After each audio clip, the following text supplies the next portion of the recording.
अध्यक्ष माननीय स्वतंत्र जी का स्वागत करने की कृपा करें। धन्यवाद भाई साहब।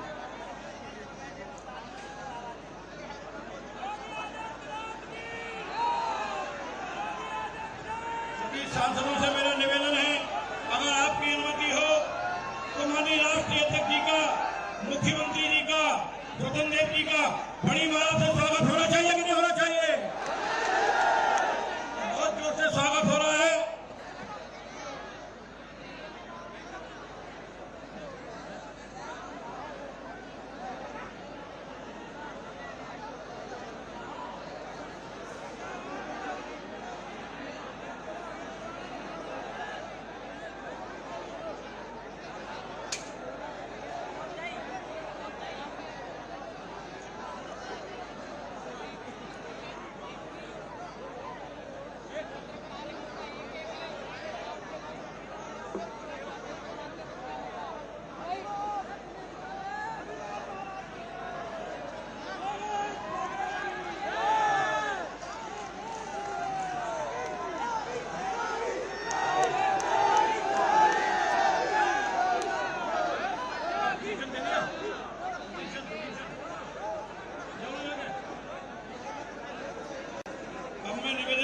भारतीय जनता पार्टी के एटा के जिलाध्यक्ष संदीप जैन जी, नागेंद्र सिकरवार जी, कृपया राष्ट्रीय अध्यक्ष जी, प्रदेश अध्यक्ष जी और मुख्यमंत्री जी को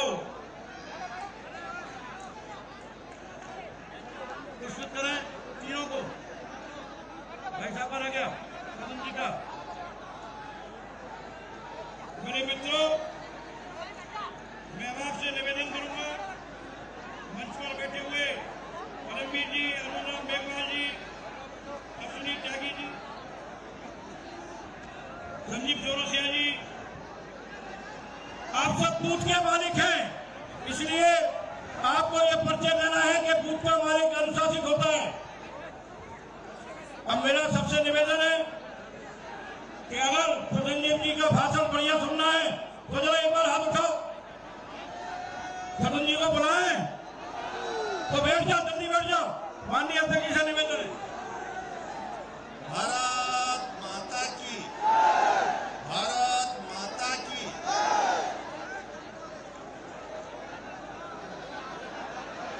हम सबके मंच पर भारतीय जनता पार्टी के यशस्वी अध्यक्ष, जिनके नेतृत्व में मित्रों कोरोना जैसे महामारी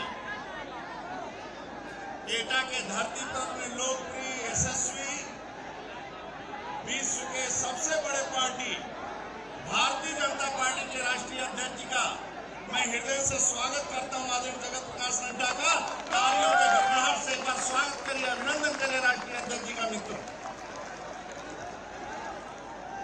इस राज्य के लोकप्रिय, यशस्वी मुख्यमंत्री आदरणीय योगी आदित्यनाथ जी का मैं हृदय से स्वागत करता हूं, वंदन करता हूं, अभिनंदन करता हूं। तालियों के गड़गड़ाहट से आपसे स्वागत करें। मित्र आदरणीय अर्जुन मेघवाल जी, आदरणीय धर्मवीर जी,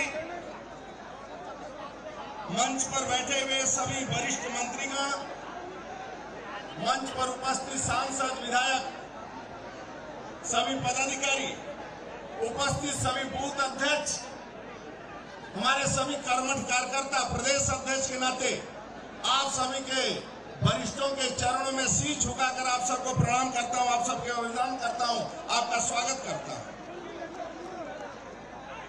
मित्रों, ये भारतीय जनता पार्टी ये दल है, कोई दलदल नहीं है, और इसके नेता भी अपना एक गौरवशाली इतिहास है। डॉक्टर श्यामा प्रसाद मुखर्जी, पंडित दीनदयाल उपाध्याय, देश के गौरव अटल बिहारी वाजपेयी, आज आदरणीय नरेंद्र मोदी जी और राष्ट्रीय अध्यक्ष आदरणीय नड्डा जी, राज्य के मुख्यमंत्री आदरणीय योगी जी। मित्रों, देश का कोई व्यक्ति भी 1 रुपए का आरोप नहीं लगा सकता है, भ्रष्टाचार का आरोप नहीं लगा सकता है। मात्र हिंदुस्तान में कोई दल है मित्रों तो भारतीय जनता पार्टी है, जो एक देशतुल्य कार्यकर्ताओं का, एक राष्ट्रभक्त कार्यकर्ताओं की टीम है। मित्रों, जो अपने लिए काम नहीं करते हैं, इस राष्ट्र को मजबूती के लिए काम करते हैं। इस देश के अंदर भारत माता के जय का नारा, वंदे मातरम का नारा, जय श्री राम का नारा, यदि मित्रों बूथ अध्यक्ष है तभी भारत मां और जय श्री राम का नारा लग सकता है।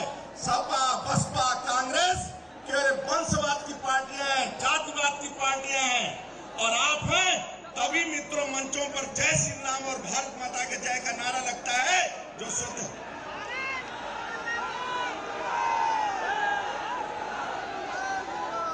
मैं एक बूथ अध्यक्ष से पूछा मैं कल पश्चिमी उत्तर प्रदेश में बूथ अध्यक्ष कश्यप था। मैं कहा बूथ अध्यक्ष, उससे मैं आग्रह किया कि इस बार चुनाव कैसा रहेगा, जातिवाद का बोलबाला है। बोला स्वतंत्र जी अध्यक्ष जी, जातिवाद नहीं चलेगा, क्षेत्रवाद नहीं चलेगा, व्यक्तिवाद नहीं चलेगा, वंशवाद नहीं चलेगा, परिवारवाद नहीं चलेगा, गोत्रवाद नहीं चलेगा। इस बार का चुनाव केवल राष्ट्रवाद पर होगा और राष्ट्रवाद के नाम पर मोहर लगेगा। मित्रों, केवल कमल देखा जाएगा, चुनाव चिन्ह लोग देखेंगे तो 83 नहीं देखेंगे, कमल का चुनाव चिन्ह देखकर ही वोट मिलेगा इस बार मित्रों, क्योंकि राष्ट्र की मजबूती के लिए, देश की मजबूती के लिए। मैं मित्रों ऐसा बूथ देख पाकर मैं धन्य हो गया। भारतीय जनता पार्टी एक दल ऐसा है जो राष्ट्रीय अध्यक्ष के नेतृत्व में इस प्रकार के बूथ अध्यक्ष मिलेंगे मित्रों। नहीं, पहली बार राष्ट्रीय अध्यक्ष के नेतृत्व में वर्चुअल संवाद हुआ। कोरोना महामारी में सभी लोग अपने मकान में छिप गए थे मित्रों। जो भारतीय जनता पार्टी का बूथ का कार्यकर्ता, गरीब से गरीब कार्यकर्ता अपने घर से लैया चला लेकर प्रवासी मजदूरों को देने वाला कोई मिला है तो अपना बूथ का अध्यक्ष करवाए मित्रों। केवल आप ही एक ऐसे पार्टी के दल है जो आप करते हैं मित्रों। इसलिए आपसे मैं पूछने आया हूँ, यहाँ जितने बूथ अध्यक्ष हैं, जितने हैं कार्यकर्ता, आप मेरे को बताओ अपने बूथ पर कमल खिलेगा कि नहीं खिलेगा? कमल खिलेगा कि नहीं खिलेगा? और जोर से बोलो, एक बार बोलो, खिलेगा कमल, कमल खिलेगा, कमल, कमल, कमल, कमल, कमल, कमल, कमल, कमल, कमल, कमल, मित्रों कमल खिलेगा और कमल खिलेगा तभी गुंडागर्दी। आपके एक मत से उत्तर प्रदेश में योगी शासन में मित्रों बेटियों का सम्मान है। आपके एक मत से कांवड़ यात्रा पर सरकारी हेलीकॉप्टर से पुष्पों की वर्षा कोई करवाता तो योगी सरकार करवाते हैं मित्रों। इसलिए आपका एक जो मत गिरता है वह मतदान दान नहीं मित्रों, राष्ट्र को मजबूती करता है। इसलिए आपसे वंदन करना है मित्रों। प्रदेश अध्यक्ष के नाते आपका हृदय से स्वागत करता हूं, वंदन करता हूं। पुनः एक बार तालियों के गड़ाड़ से राष्ट्रीय अध्यक्ष योगी जी का सम्मान करें मित्रों। तालियों के गड़ाड़ से स्वागत करिए। कभी कभी धरती पर ऐसे नेता जन्म लेते। भारत माता की। मैं बोलूंगा डॉक्टर श्यामा प्रसाद मुखर्जी, आप कहेंगे अमर रहे अमर।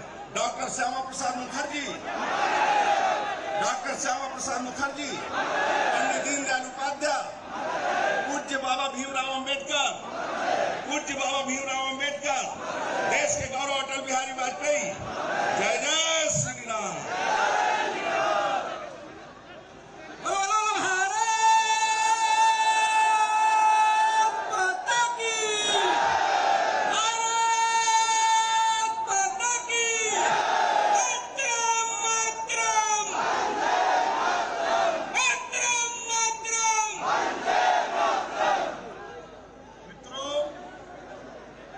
सुना होगा कि आज लोग कह रहे हैं कि एक रंग के कपड़े पहनने वाले मठ में वापस जाएंगे। अरे सुन लो अखिलेश जी, कछु दिना की बात है अखिलेश। मारे मारे डोलोगे और दिन में करोगे हेरा फेरी, रात में भैंसा खोलोगे। मित्रों, ये हमारे मुख्यमंत्री हैं। ये बाहर है भगवा तेरी शान, तुझे देखकर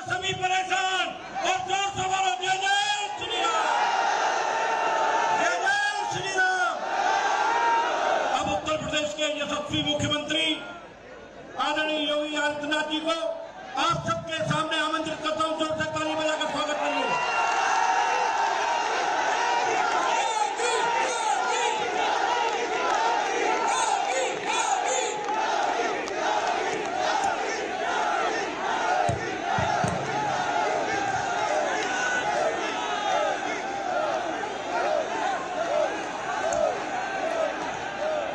ब्रज क्षेत्र के भारतीय जनता पार्टी के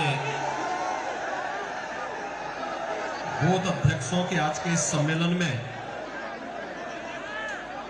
अपना योग्य मार्गदर्शन देने के लिए यहां पर उपस्थित भारतीय जनता पार्टी के राष्ट्रीय अध्यक्ष माननीय श्री जेपी नड्डा जी, केंद्रीय मंत्री माननीय श्री अर्जुन राम मेघवाल जी, भारतीय जनता पार्टी के लोकप्रिय प्रदेश अध्यक्ष माननीय श्री स्वतंत्र देव सिंह जी,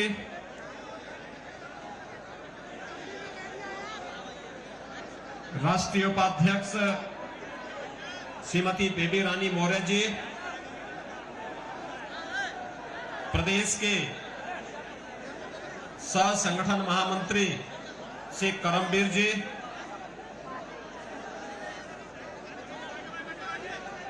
प्रदेश के सह प्रभारी श्री संजीव चौरसिया जी, प्रदेश के उपाध्यक्ष श्री देवेंद्र चौधरी जी, प्रदेश महामंत्री श्री अश्वनी त्यागी जी, क्षेत्रीय अध्यक्ष श्री रजनीकांत माहेश्वरी जी, केंद्रीय मंत्री श्री बीएल वर्मा जी, एसपी सिंह बघेल जी, प्रदेश सरकार में मेरे सहयोगी मंत्रीगण श्री चौधरी लक्ष्मी नारायण जी, राम नरेश अग्निहोत्री जी, श्री जितिन प्रसाद जी, संदीप सिंह जी, महेश गुप्ता जी, चौधरी उदय भान जी, छत्रपाल सिंह गंगवार जी, माननीय सांसद श्री संतोष गंगवार जी, राजवीर सिंह राजू भैया, सतीश गौतम जी, श्रीमती संघमित्रा मौर्य जी, श्री राजवीर दिलेर जी, राजकुमार चाहर जी, चंद्रसेन जादौन जी, धर्मेंद्र कुमार कश्यप जी, माननीय सांसद अनिल जैन जी, हरिद्वार दुबे जी, हरनाथ सिंह यादव जी, आज के इस कार्यक्रम में उपस्थित भारतीय जनता पार्टी के सभी पदाधिकारीगण, माननीय विधायकगण और ब्रज क्षेत्र से जुड़े हुए 65 विधानसभा क्षेत्रों के सभी बूथों से उपस्थित भारतीय जनता पार्टी के सभी बूथ अध्यक्ष, सेक्टर, शक्ति केंद्र के प्रमुख और अन्य पदाधिकारीगण, भाइयों बहनों,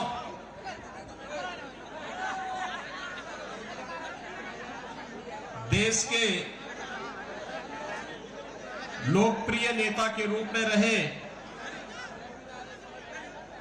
सदैव कल्याण सिंह जी की इस कर्म भूमि पर मैं आप सभी की ओर से भारतीय जनता पार्टी के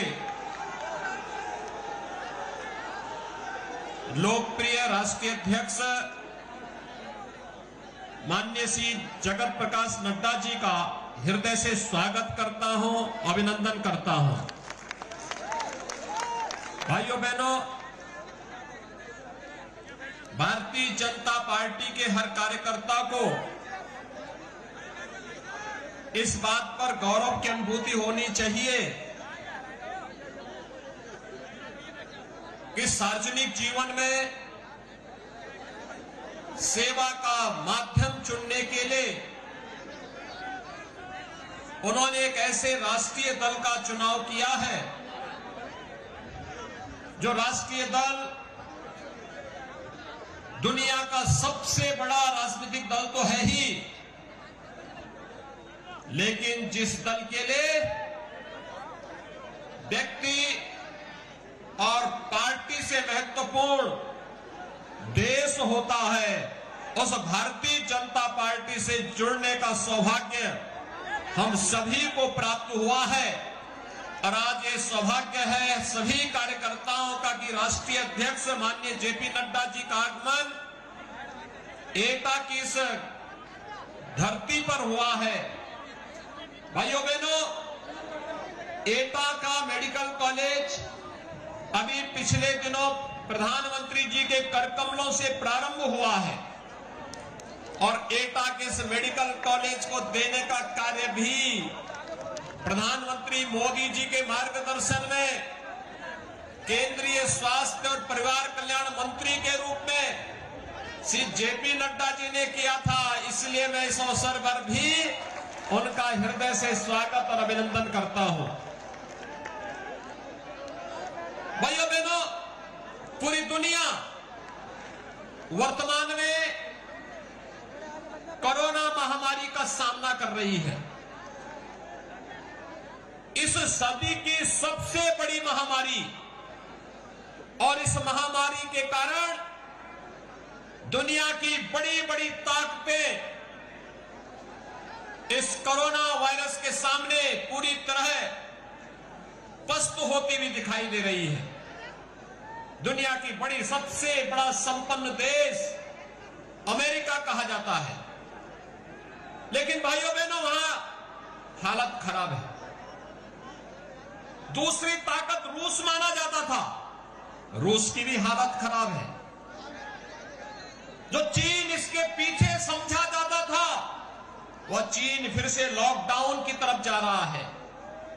यूरोप की भी स्थिति बहुत अच्छी नहीं है, लेकिन प्रधानमंत्री मोदी जी के मार्गदर्शन में पूरा देश कोरोना प्रबंधन के जिस बेहतरीन कार्यक्रम के साथ आगे बढ़ रहा है, जीवन और जीविका बचाने का जो कार्यक्रम है, उस कार्यक्रम के तहत आज देश के अंदर कोरोना प्रबंधन का जो बेहतरीन कार्य प्रधानमंत्री मोदी जी ने किया, वह किसी से छुपा हुआ नहीं। लेकिन कुछ चीजें आपने देखी होंगी। जब 25 मार्च 2020 से लॉकडाउन प्रारंभ हुआ था, लगभग 2 महीने तक चली कार्रवाई, और उसके बाद जब प्रथम चरण में कोरोना का प्रकोप आता हुआ दिखाई दिया, भारतीय जनता पार्टी का कार्यकर्ता अपने राष्ट्रीय अध्यक्ष के नेतृत्व में सेवा ही संगठन के मंत्र को लेकर के प्रदेश और देश के अंदर एक एक व्यक्ति की जान बचाने के लिए कार्य कर रहा था। प्रधानमंत्री मोदी जी के नेतृत्व में केंद्र सरकार राज्य के अंदर मैं, हमारे मंत्री और विधायक और सांसदगण गांव-गांव, नगर-नगर जाते थे। उस समय आपने देखा होगा, मैं अलीगढ़ मुस्लिम विश्वविद्यालय में भी गया था, क्योंकि जिन लोगों ने दुष्प्रचार वैक्सीन के खिलाफ किया था, उस समय तब मैं आया था फिर। और भाइयों बहनों, भारतीय जनता पार्टी कार्य कर रही थी। लेकिन मैं पूछना चाहता हूं कि उस समय कोरोना कालखंड के दौरान कांग्रेस पार्टी कहां थी? बहुजन समाजवादी पार्टी कहां थी? और बबुआ के लिए तो कहना ही क्या है।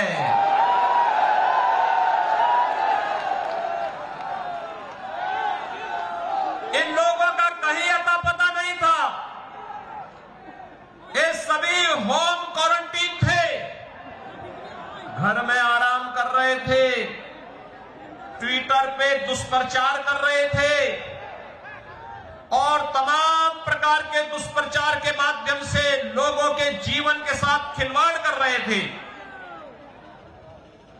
भाइयों बहनों, भारतीय जनता पार्टी का कार्यकर्ता उस समय अपने राष्ट्रीय अध्यक्ष के नेतृत्व में सेवा ही संगठन के मंत्र को लेकर के गांव-गांव, घर-घर और जब प्रवासी कामगार और श्रमिक अपने मूल स्थान से अपने वापस गांव की तरफ के लिए चला, तो उनकी सेवा में जुटा था।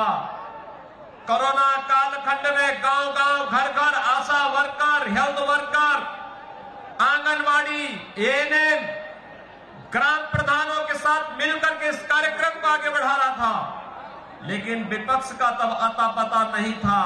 और अब जब चुनाव आ रहा है तो ये लोग भी अपनी अपनी बोली बोलते हुए दिखाई दे रहे हैं चौराहे चौराहे पर। देश के कोरोना प्रबंधन की दुनिया सराहना करती है और उत्तर प्रदेश के कोरोना प्रबंधन की देश सराहना कर रहा है, लेकिन विपक्ष है कि मानने को ही तैयार नहीं कि कोरोना में भी कुछ काम हुआ है।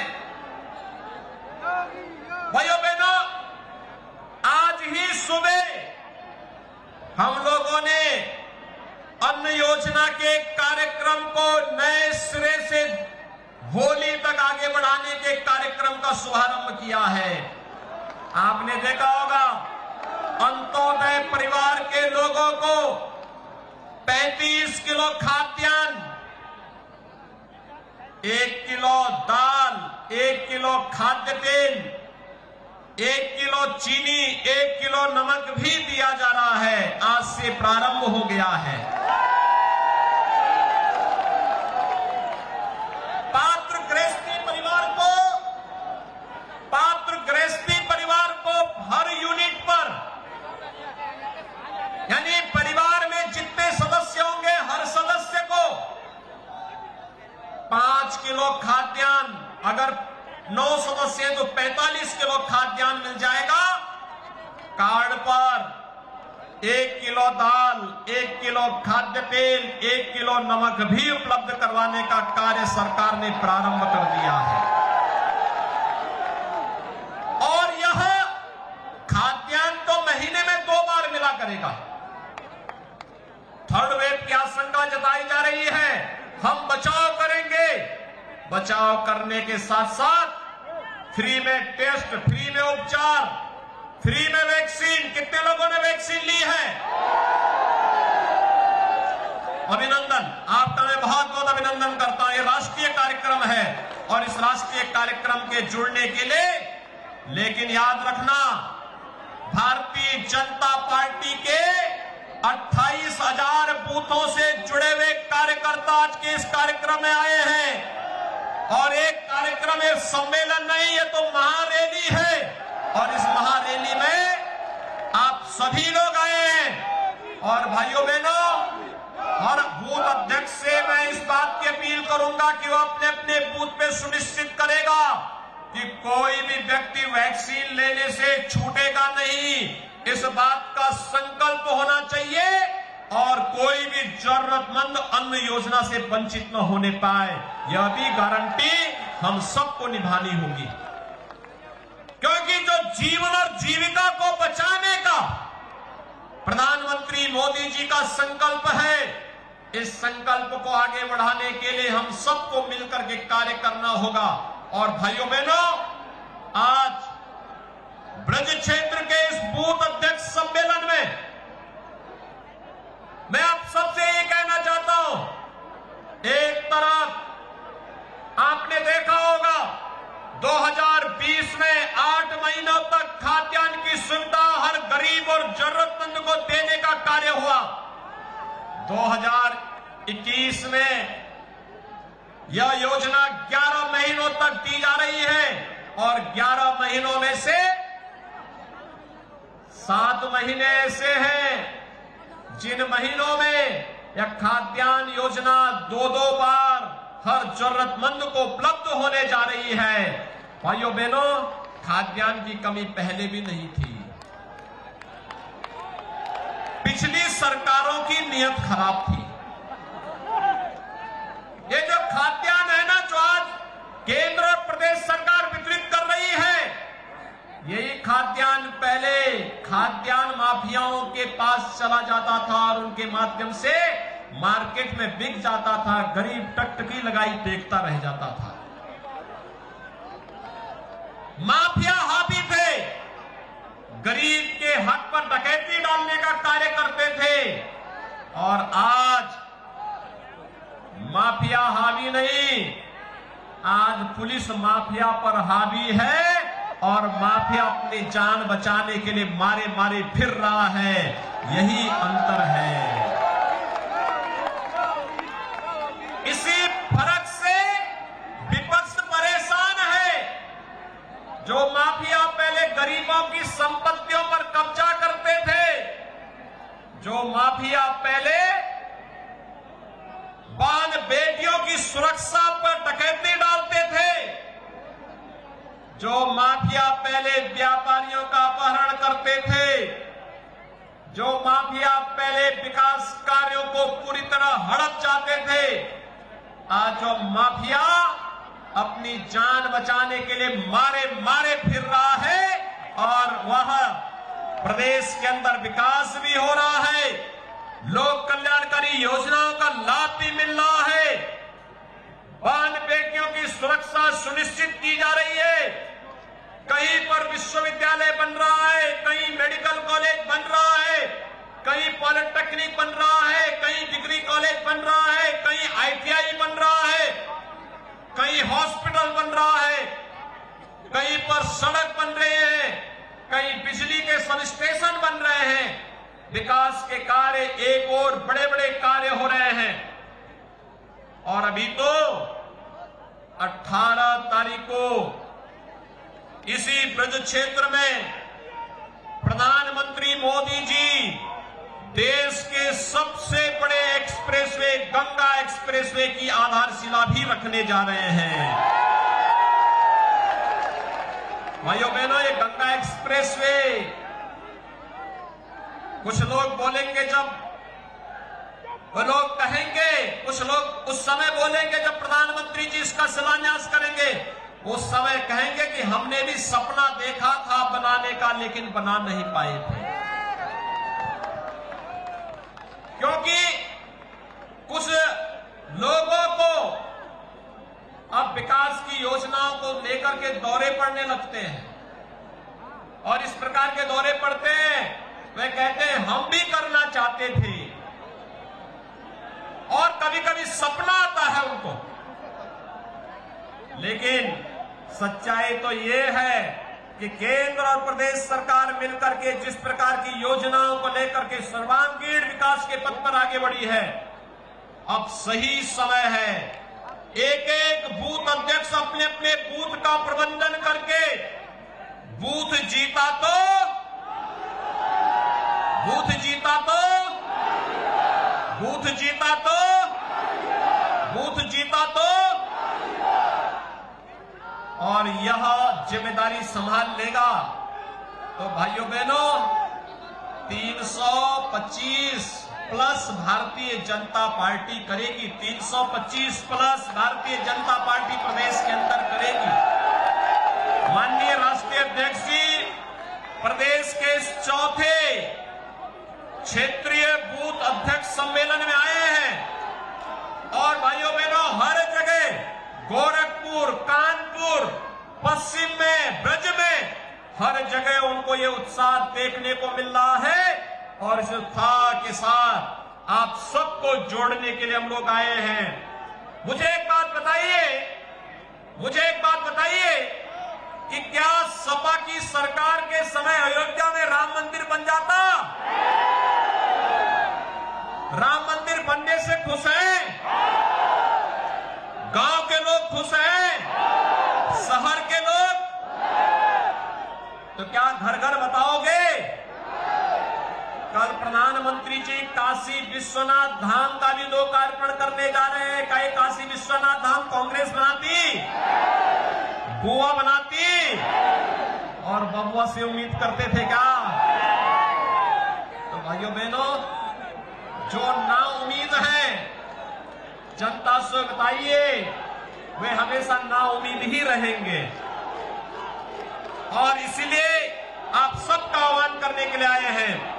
आस्था का सम्मान भाजपा ने किया, भाजपा सरकार ने किया, गरीब का कल्याण भारतीय जनता पार्टी की सरकार ने किया, माफियाओं को ठिकाना भारतीय जनता पार्टी की सरकार ने लगाया, बेटी और बहन की सुरक्षा की गारंटी भारतीय जनता पार्टी ने दी, विकास के कार्यक्रमों को तेजी के साथ आगे बढ़ाने का कार्य भारतीय जनता पार्टी ने किया।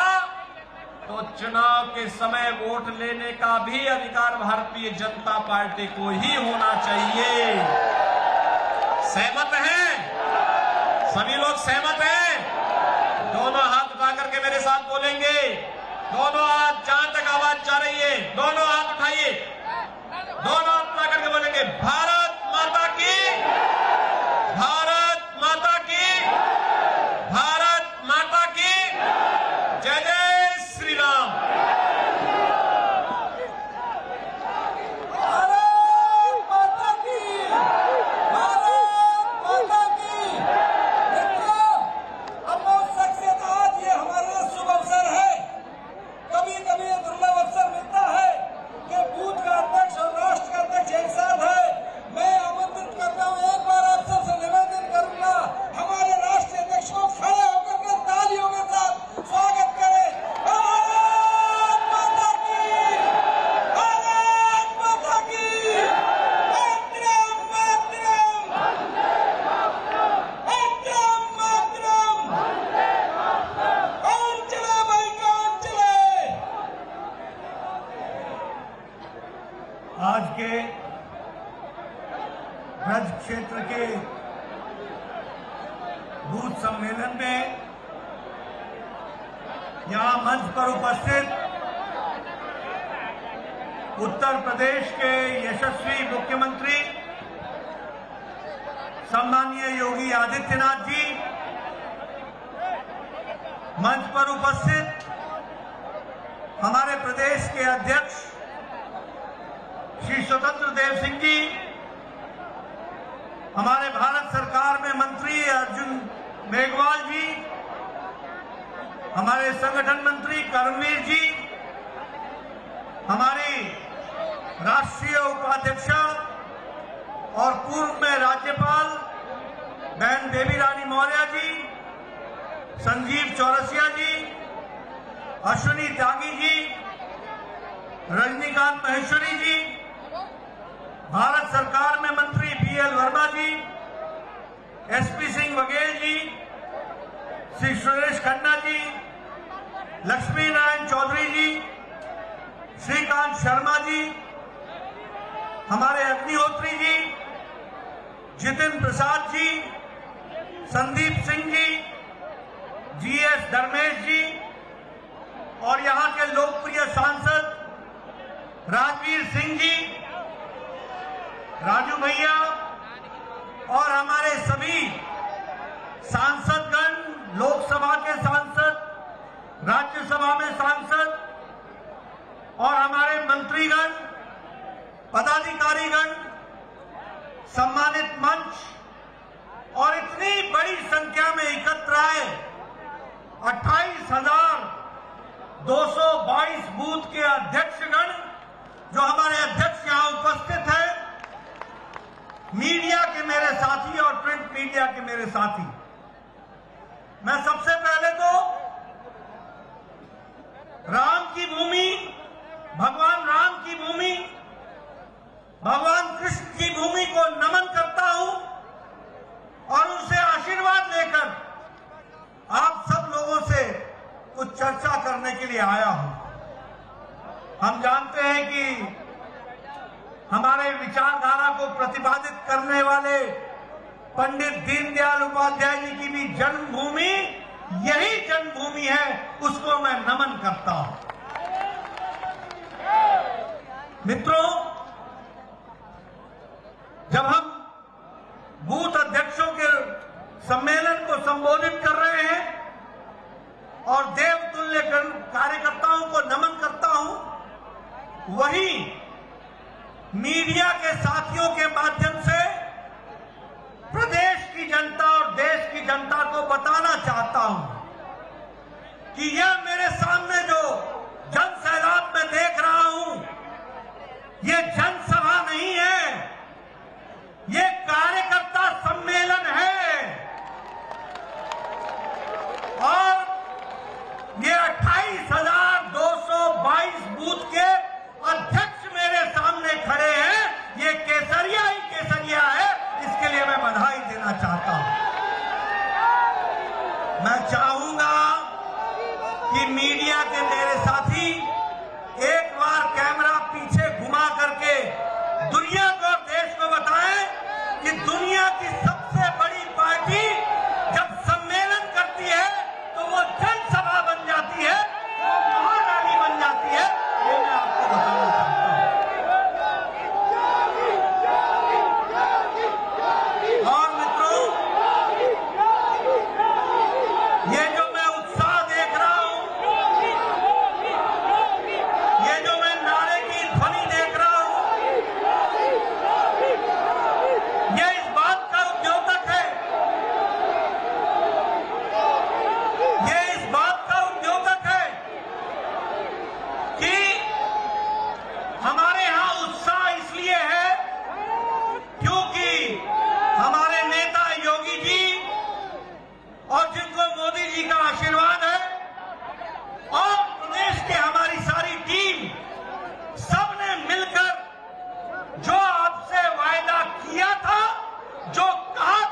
लोगों को साथ ले जाने की इच्छा, ये निष्ठा, ये भारतीय जनता पार्टी के कार्यकर्ताओं में इसलिए कूट कूट करके भरी है क्योंकि आज उत्तर प्रदेश की जनता जानती है कि योगी जी के नेतृत्व में जो काम हुआ है वो धरती पर फर्क साफ है, सोच ईमानदार है, काम दमदार है। इस बात को हमको समझना है।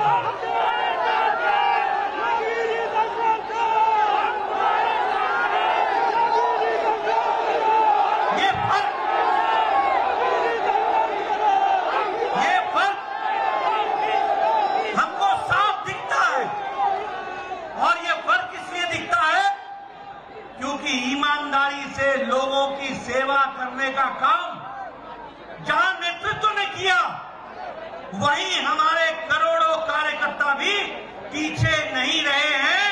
उन्होंने भी जान की परवाह बगैर किए हुए कोरोना में लोगों की सेवा की है, लोकहित में काम किया है। इसको हमको ध्यान रखना। इसलिए जब हम आंतरिक लोकतंत्र की बात करते हैं तो मैं गौरव के साथ ये नहीं कह सकता हूं कि आज जो लोग मेरे सामने बूथ अध्यक्ष के रूप में खड़े हैं वो कल को प्रदेश का नेतृत्व करने की भी ताकत रखेंगे और एक न एक दिन वो भी आकर के यहां बैठेंगे। ये संभव है तो भारतीय जनता पार्टी में संभव है। आज योगी जी प्रदेश के मुख्यमंत्री हैं, हम सबके नेता हैं, सरताज हैं, लेकिन ये साधारण परिवार से आते हैं, ये साधारण परिवार से आते हैं, ये साधारण परिवार से आते हैं। यहां जितने बैठे हैं कोई भी नेता किसी वंशवाद से नहीं, कर्म के कारण यहां पर बैठा है। ये भारतीय जनता पार्टी में संभव है और इसीलिए मैं यह कह सकता हूं कि कोई भी कार्यकर्ता जो बूथ का अध्यक्ष है, जो आज सामने नारे लगा रहा है, संघर्ष कर रहा है, लड़ रहा है, विचारधारा को आगे बढ़ा रहा है, वह कल को यहां बैठकर प्रदेश का नेतृत्व भी करेगा। ये ताकत संभव है तो भारतीय जनता पार्टी में संभव है। मित्रों, बाकी सारी पार्टियां, भैया एक मिनट मेरी बात जरा गहराई से सुन लो। सारी पार्टियां वंशवाद के साथ जुड़ी हैं, वोट बैंक के आधार पर काम कर रही है, जातिवाद के आधार पर काम कर रही है, धर्म को धर्म से बात करके काम कर रही है। ऊपर से उठो, जम्मू कश्मीर से चलो, एक एक पार्टी वंशवाद से ऊपर से नीचे तक डूबी हुई है। आप जम्मू कश्मीर उठाओ, आप हरियाणा उठाओ, आप पंजाब उठाओ, आप राजस्थान उठाओ, आप बंगाल उठाओ, आप उड़ीसा उठाओ, आप तेलंगाना उठाओ, आप आंध्र प्रदेश उठाओ, हर जगह क्षेत्रीय पार्टी और वंशवाद की पार्टियां हैं। अगर विचारों के आधार पर एक ही पार्टी जो ऊपर से लेकर के नीचे तक प्रजातंत्र के आधार पर खड़ी है तो वह भारतीय जनता पार्टी है। इसको हमको ध्यान में रखना चाहिए। सभी वोट बैंक की राजनीति करते हैं। कोई जिन्ना के नाम पर जीता है, कोई जाति के नाम पर पार्टी को खड़ी करता है, लेकिन ये हमारी पार्टी है जो सबका साथ, सबका विकास, सबका विश्वास और सबका प्रयास लेकर के चलती है, सबको साथ लेकर के चलती है, सभी को ताकत देती है। और मित्रों, हमारी पार्टी विचारशील पार्टी है, गद्दी पर बैठने नहीं आई है। कुर्सी पर बैठने नहीं आई है, कुर्सी के माध्यम से, विचारधारा के माध्यम से देश को मजबूत करने आई है। हम लोग ही थे, आप सबके हमारे बुजुर्ग नारा लगाते लगाते चले गए, एक देश में दो निशान, दो विधान, दो प्रधान नहीं चलेंगे। लेकिन ये हमारी पार्टी थी, ये मोदी जी की इच्छा शक्ति थी और अमित शाह जी की रणनीति थी, जिसने धाराशाही कर दिया, धारा 370 को समाप्त कर दिया। ये हमारी पार्टी करती है। अब इस देश में एक विधान, एक संविधान और एक प्रधान, ये हो गया है। इसको हमको समझना चाहिए। हमारे यहां 8 करोड़ से ज्यादा मुस्लिम बहनें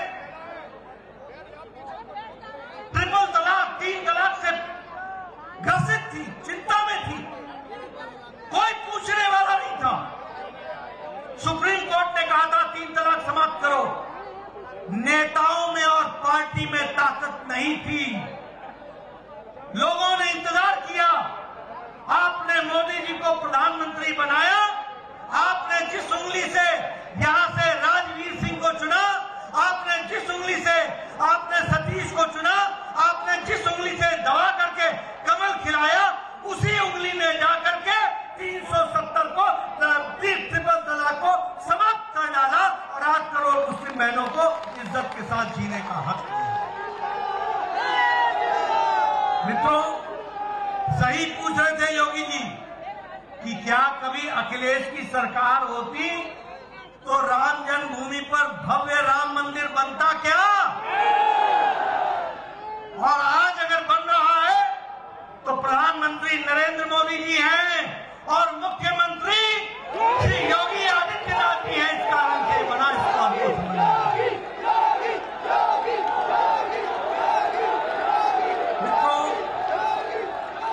मित्रों, जब मैं किसान की बात करता हूं, मैं किसान की धरती पर आया हूं और बड़ा शोर होता है कि किसानों में ये है, किसान वो बोल रहे हैं। मैं आज दावे के साथ कहना चाहता हूं कि बहुत लोगों ने किसान नेता होने का दावा भरा, बहुत लोगों ने कहा कि हम किसान नेता बनना चाहते हैं। उन्होंने किसान के नाम पर नेतागिरी तो की, लेकिन किसानों का भला अगर किसी ने किया तो वो नरेंद्र मोदी जी की सरकार उनके नेतृत्व में किया। इस बात को मैं कहना चाहता हूं और मैं कहने के लिए नहीं कह रहा हूं, मैं इसको दावे के साथ आपके सामने रखना चाहता हूं। आप गांव गांव जाकर के बताओ, ये कांग्रेस पार्टी थी, हर चुनाव में कहती थी कि हम किसानों का कर्जा माफ कर देंगे। क्या था किसान का कर्जा? मात्र 57,000 करोड़ रुपए। लेकिन प्रधानमंत्री मोदी जी ने प्रधानमंत्री किसान सम्मान निधि में 11 करोड़ किसानों को 1,53,000 करोड़, 63,000 करोड़ रुपए 10 किस्तों में 2,000 रुपए 11 करोड़ किसानों के खाते में डालने का काम किया। तो भारत के प्रधानमंत्री नरेंद्र मोदी जी ने किया है, इसको हमको ध्यान में रखना चाहिए। अगर हम बात करें किसानों की तो हम गौरव के साथ ये कह सकते हैं कि नीम कोटेड यूरिया, पहले यूरिया के लिए लाठी चार्ज होता था, गोलियां चलती थी। प्रधानमंत्री जी ने नीम कोटेड यूरिया ला करके हर किसान के घर तक यूरिया पहुंचाने का काम किया, तो नरेंद्र मोदी जी ने किया। ये डीएपी खाद 2400 की बोरी, ये 2400 की बोरी 1200 रुपए में आपके यहां पहुंचाने का काम किया, यानी एक बोरी मुफ्त देने का काम किया, तो नरेंद्र मोदी जी ने किया। इसको हमको ध्यान में रखना चाहिए। और अगर मैं बात करूं तो प्रधानमंत्री किसान फसल बीमा योजना, 22 करोड़ किसानों ने इसमें अपने आप को शामिल किया। सॉइल हेल्थ कार्ड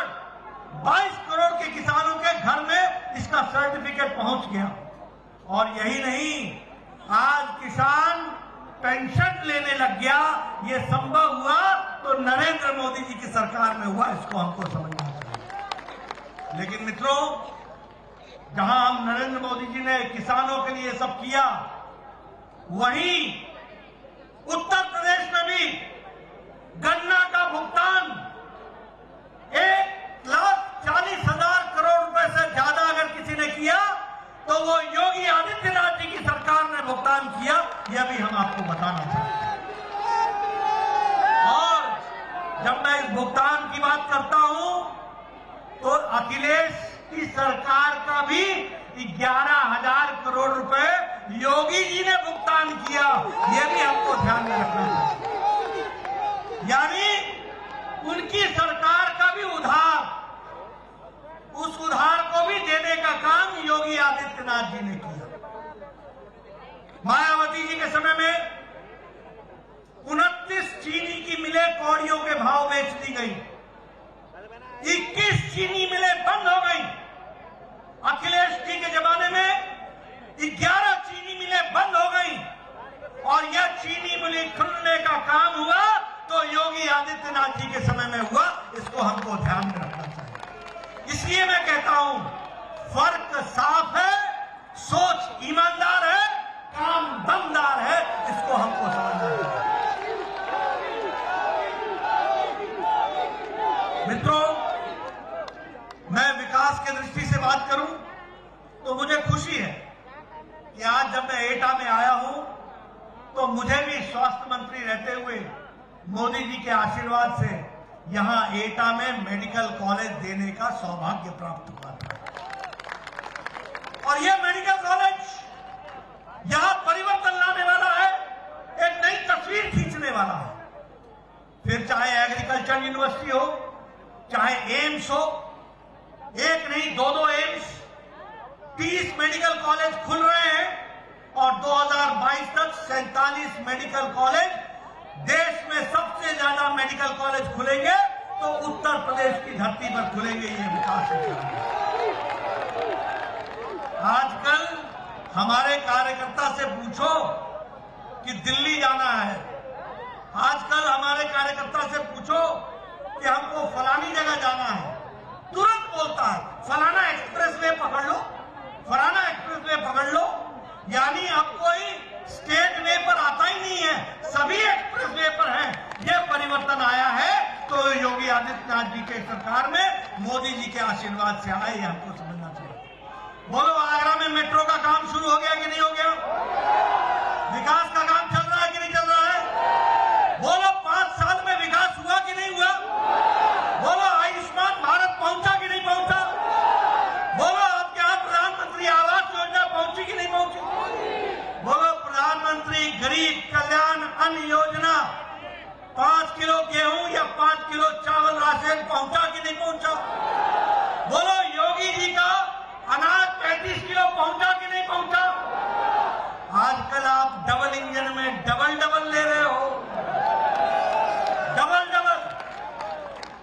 ये परिवर्तन है, ये फर्क साफ है, सोच ईमानदार है, काम दमदार है, इसको हमको समझना चाहिए। मित्रों, लेकिन जब मैं ये सारी बातें आपसे चर्चा करता हूं तो मुझे दुख के साथ कहना पड़ता है कि हम गन्ना की बात करते हैं, उनके मुंह से छिन्ना निकलता है। देखिए, मेरे से किसी पत्रकार ने पूछा कि आपको क्या खतरा दिखता है, आपको क्या खतरा दिखता है? मैंने कहा कि मुझे उन लोगों से और उन पार्टियों से खतरा दिखता है, और मुझे नहीं, देश के प्रदेश को खतरा दिखता है, जो वोट की खातिर, कुर्सी की खातिर, कुर्सी पाने के लिए सरदार पटेल लौह पुरुष जिसने 567 राज्यों को एकत्र करके ये भारत देश बनाया, उनके साथ मुकाबला करने के लिए कहां पटेल, और उनके मुंह से पटेल का नाम नहीं निकलता, जिन्ना का जिन निकल जाता है। ये खतरा है, इसको समझना चाहिए।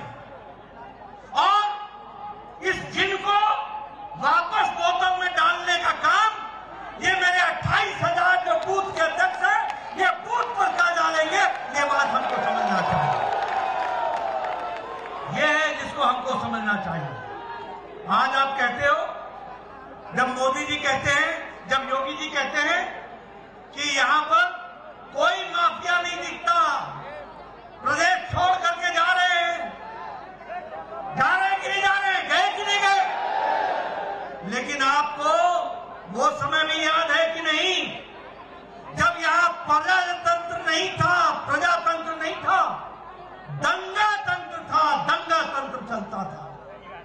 मुजफ्फरपुर भूल गए क्या? भूल गए क्या? कैराना भूल गए क्या? ये आजकल पोस्टर में से कईयों की तस्वीर हटा दी है। ये पुरानी बातों को भुलाने की कोशिश कर रहे हैं। लेकिन याद रखना, ये नई सपा नहीं है, ये वही सपा है जो पुरानी है, वही हमको समझना चाहिए। और इसलिए ऐसे लोगों को घर बैठाना बोलो जरूरी है कि नहीं है? हमारी खातिर नहीं, कुर्सी के खातिर नहीं, उत्तर प्रदेश की 22-24 करोड़ की जनता के लिए हमको करना है। इस बात को हमको समझना चाहिए। बोलो विकास चाहिए कि नहीं चाहिए? बोलो मोदी जी का आशीर्वाद चाहिए कि नहीं चाहिए? बोलो योगी जी का जो धरती पर काम हो रहा है उसको आगे बढ़ाना है कि नहीं बढ़ाना है? अगर ये सब करना है तो बूथ बूथ पर कमल खिलाना है, इसको हमको ध्यान में रखना होगा। मित्रों, यह हमारा सौभाग्य है कि आज हम भारतीय जनता पार्टी के कार्यकर्ता हैं। हमारे पास नेता है, ऊपर प्रधानमंत्री जी हैं केंद्र में, और उत्तर प्रदेश में योगी जी हैं, और योगी जी के साथ उत्तर प्रदेश में नेताओं की श्रृंखला है, टीम है, नेताओं की बहार है, नेताओं की कड़ी है, लड़ी है, जड़ी है। ये संभव है तो भारतीय जनता पार्टी में। हमारे पास नेता है, हमारे पास नीति है, हमारे पास काम करने की नीयत है, हमारे पास कार्यक्रम है, और हमारे पास ये वातावरण है जो भारतीय जनता पार्टी को पूछ रहा है। लेकिन बाकियों के पास न नेता है, न नीति है, और नीयत तो है ही नहीं। एक ही नीयत है, रात को सोते हुए भी सपने में कुर्सी कुर्सी कुर्सी, सिर्फ यही दिखती है। न नेता, न नीयत, न नीति, न कार्यक्रम। और जब ऐसा वातावरण हो तो उनके पास वातावरण भी कहां होगा, ये हमको समझना चाहिए। इसलिए मित्रों, मैं आपको ये कहना चाहता हूं, आप पूरी ताकत के साथ, उत्साह के साथ, जोश के साथ अपने बूथ पर जाइए, घर घर में संपर्क कीजिए, मोदी जी के कार्यक्रम और योगी जी के कार्यक्रम लोगों को बताइए, और उनको प्यार से उनका विश्वास जीतिए, और भारतीय जनता पार्टी को उत्तर प्रदेश में यशस्वी बनाइए। यही भारतीय जनता पार्टी के कार्यकर्ताओं का काम है। और मुझे गौरवान्वित होने का मौका मिलता है जब मैं देखता हूं कि मुझ जैसे कार्यकर्ता को सौभाग्य मिलता है कि मैं राष्ट्रीय अध्यक्ष हूं, तो उस पार्टी का हूं जिसके 18 करोड़ सदस्य हैं, और जहां देखो कार्यकर्ता ही कार्यकर्ता दिखते हैं, उसका मैं अध्यक्ष हूं। मित्रों, हम सब लोगों ने रुकना नहीं है, झुकना नहीं है, थकना नहीं है, काम में जुटे रहना है, लक्ष्य की प्राप्ति करना है, और समाज की सेवा करना है, और देश की तस्वीर मोदी जी के नेतृत्व में और योगी जी के नेतृत्व में यहाँ उत्तर प्रदेश में आगे ही बढ़ते जाना है। इस काम को आप पूरा करेंगे। इन्हीं शब्दों के साथ बहुत बहुत धन्यवाद। जय भारत, जय उत्तर प्रदेश।